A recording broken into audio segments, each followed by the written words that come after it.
म्हणून समोर उभा केला गोकुळात याने थोड्या केल्या भार. आणि म्हणून महाराज गोकुळातलं चरित्र सांगतायत. द्वारकेतलं नव्हे, मथुरेतलं नव्हे, भगवान कृष्ण परमात्मा गोकुळामध्ये 11.5 वर्षापर्यंत राहिले. किती? 11.5 वर्षापर्यंत. तिथून गोकुळ सोडून मथुरात आले. मथुरेत दुष्ट प्रवृत्तीच्या कंसाला ठार मारलं आणि उग्रसेनाच्या आग्रहास्तव भगवान कृष्ण मथुरेमध्ये 13.5 वर्षापर्यंत राहिले. किती झाले? 11.5 आणि 13.5 बोला पटकन. 24 बोला पटकन. 21 25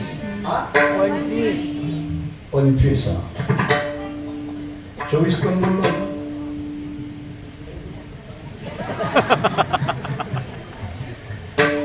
11.5 आणि 13.5 25 वर्ष भगवान मथुरा सोडून सासरवाडीला राहायला आले. देवाची सासरवाडी कुठे? द्वारका. आणि भगवान परमात्म्याने द्वारकेमध्ये 100 वर्षापर्यंत राज्य केलं. गड्यांनो राजा की रे झाला,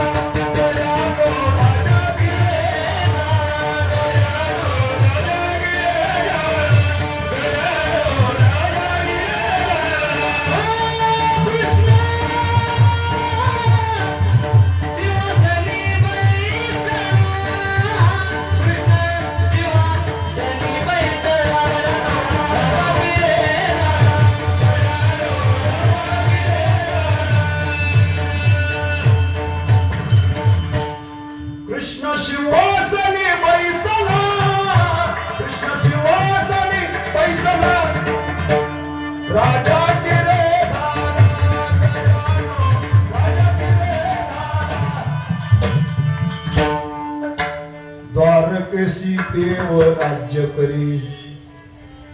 100 वर्षापर्यंत भगवान द्वारकेमध्ये राहिले. 100 आणि 25 किती झाले? म्हणजे देवाचं 125 वर्षाचं आयुष्य होतं. चला, सर्वात जास्त भगवान द्वारकेत राहिले, मथुरेत राहिले. पण द्वारकेतलं चरित्र नाही, मथुरेतलं नाही, तर केले देवे गोकुळी. आणि तेच चरित्रात आपल्याला गायचंय, श्रवण करायचं. नंतर कालाप्रसाद हेची अनुवाद सदा सर्व काळ करोनी गोपाळ काला शिव. किंवा गायीन त्या लीला चरित्र पवारे राखिले सवंगळे सैय्यद. भगवान परमात्मा त्याने ज्या लीला केल्या, त्याने जे चरित्र केलं, त्या चरित्राचं यथार्थ वर्णन विठाला.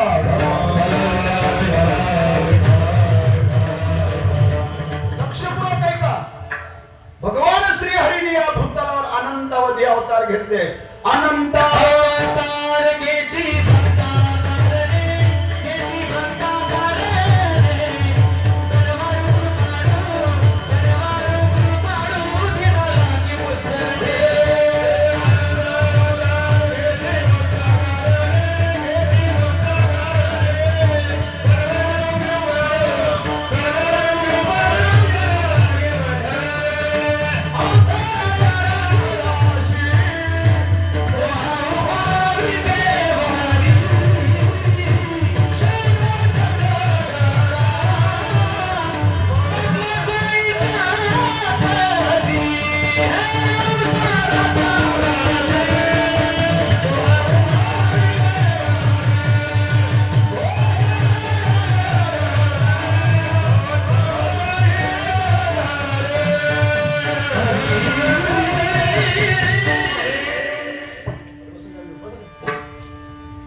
श्रीहरीने अनंतावधी अवतार घेतले.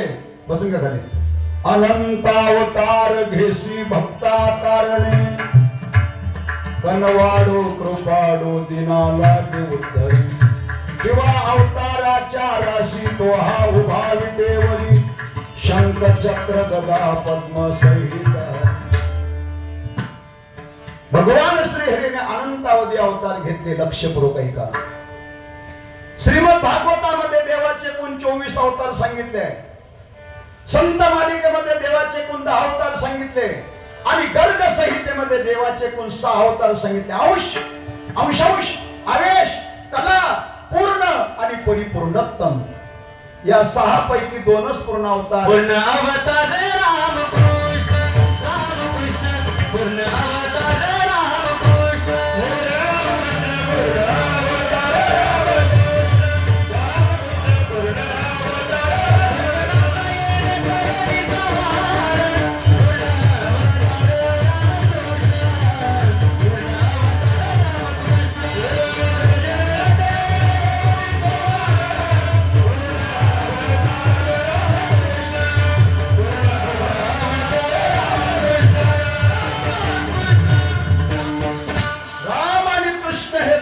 अवतार आहे. म्हणून तर माऊली म्हणतात रामकृष्ण नामे हृदय मंदिरी स्मराकारे आपुल्या आपण कर सोडवून आपुल्या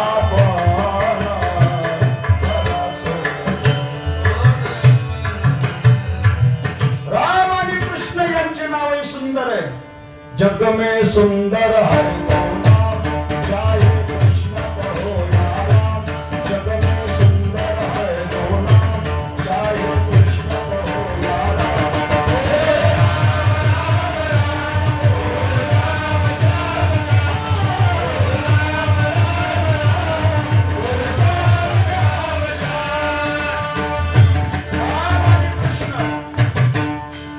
यांचे नावही सुंदर आहे परंतु दोघही अवतारामध्ये भिन्नता आहे.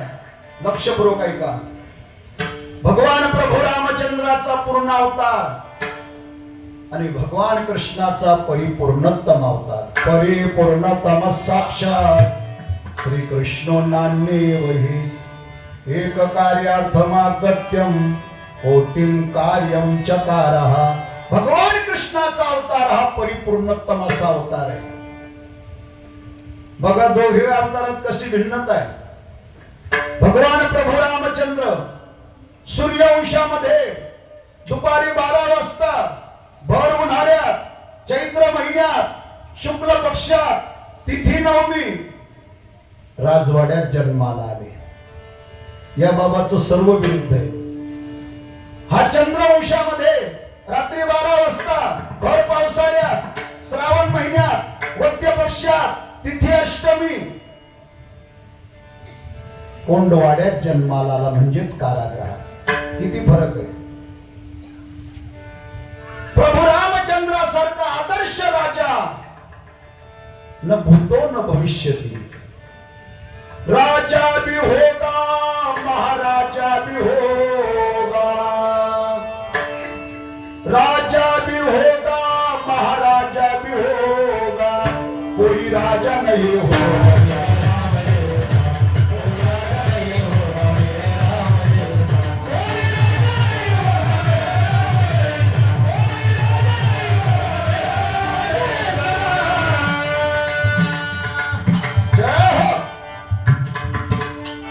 त्यागी भी होगा महात्यागी भी होगा.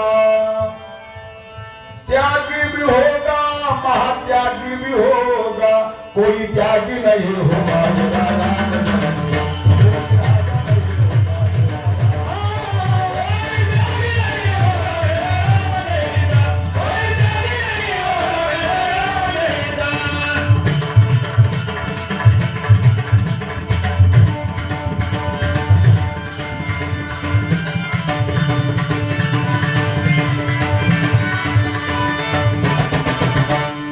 आदर्श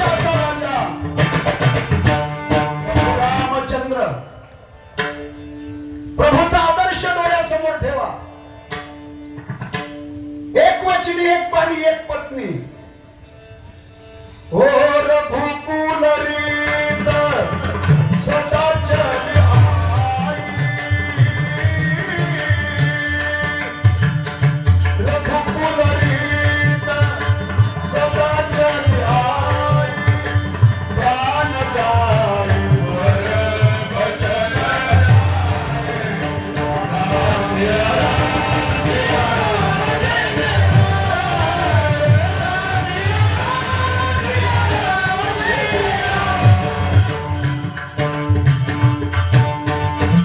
एक वचनी एक पाणी एक पत्नी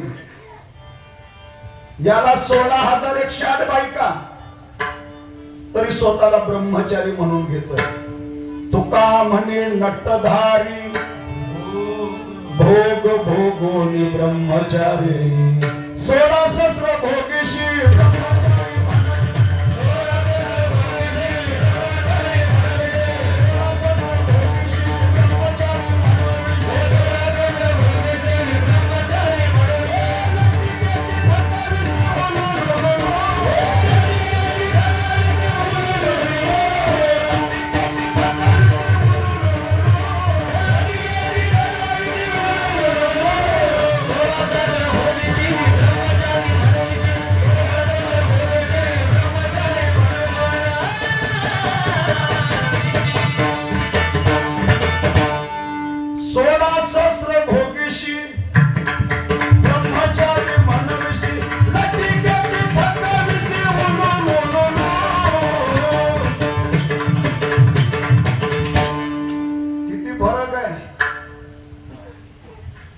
दोघही अवतारामध्ये भिन्नता आहे. पण आज आपल्याला विचार करायचा आहे कृष्ण अवताराचा. विठाला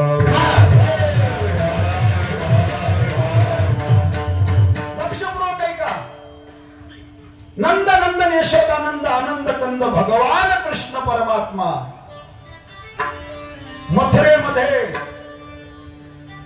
कंसाच्या कारागृहात जन्माला आले. भगवान मथुरेत जन्माला आले. गोकुळामध्ये प्रगट झाले. प्रगट भयो भगवान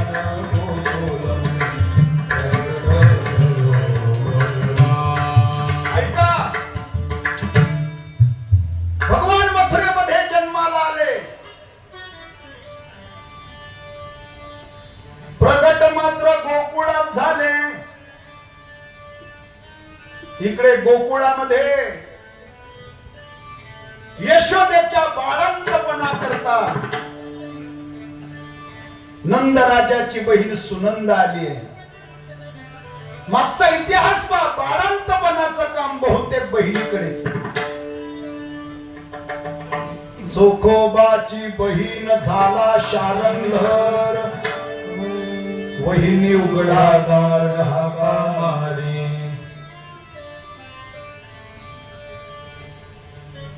आणि होता होता होता भगवान परमात्मा गोकुळामध्ये प्रकट झाला. ही आनंदाची बातमी आपल्या भावाला सांगावी म्हणून नंदराजाची बहीण धावत धावत गाईच्या गोठ्यामध्ये आली आहे. नंदराज गायींची सेवा करण्याकरता आलेले आहेत.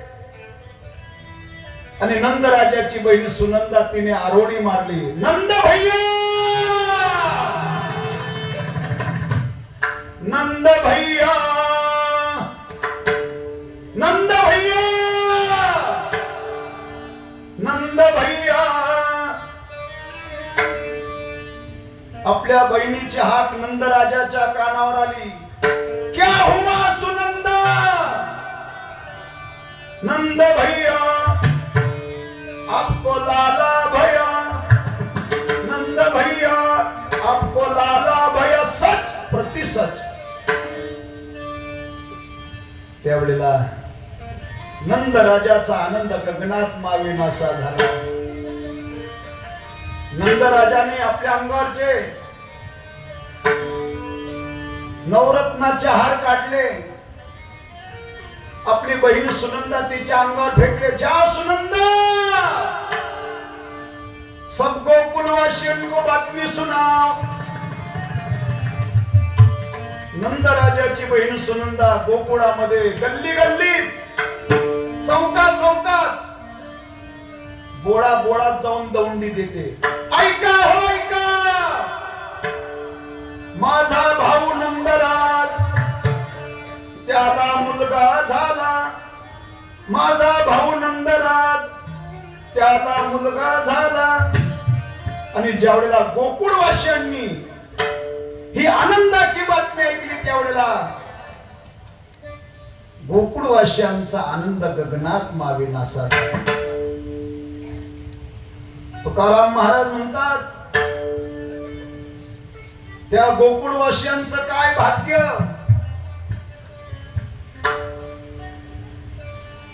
अरे तुम्ही आम्ही ज्या सुखा करता रात्रंदिवस हाडाची काळ रक्ताचं पाणी रात्रीचा दिवस करतोय. अहोरात्र खटाटोप प्रयत्न करत आहे.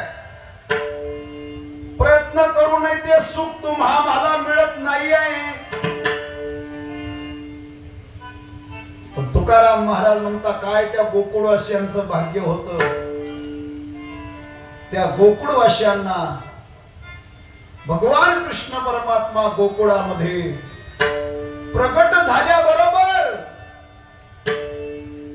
त्या गोकुळवासियांना खऱ्या लाभाची प्राप्ती झाली. असा त्यांना कोणता लाभ प्राप्त झाला. तुकाराम महाराज म्हणतात त्या लाभाचं नाव आहे सुख. गोकुळवासियांना त्या सुखाची प्राप्ती झाली. किती प्राप्ती झाली. महाराज म्हणतात त्या सुखाला अंत नाही, पारावार नाही. अभंगाच्या प्रथम चरणात गोकुळीच्या सुखा, गोकुळीच्या सुखा, गोकुळीच्या सुखा, गोकुळीच्या सुखा. जय राम राम, जय राम राम, जय राम राम,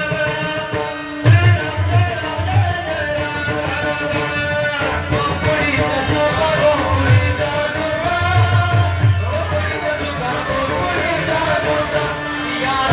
गोकुळीच्या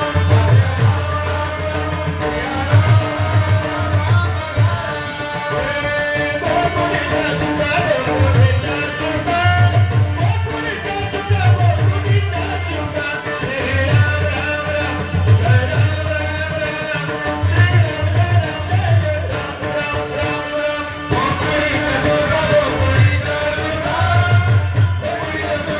गोकुळीच्या सुखा.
या यांच्याकरता टाळ्या वाजवा जरा एकदा.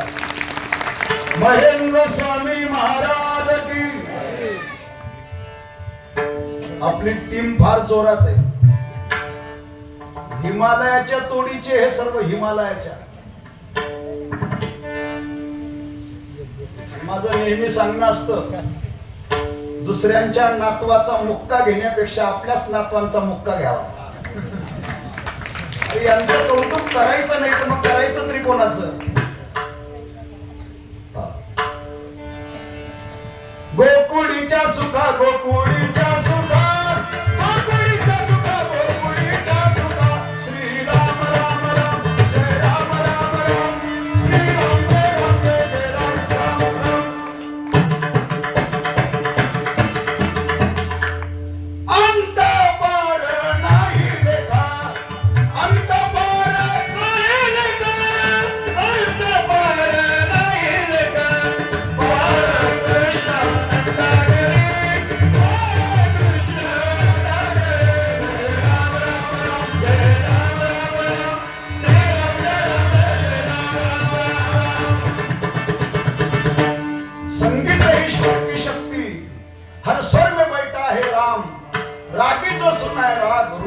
मिल्या राम. जगद्गुरु श्री तुकोबाराय अभंगाच्या प्रथम चरणात सांगताय, गोकुळीच्या सुखा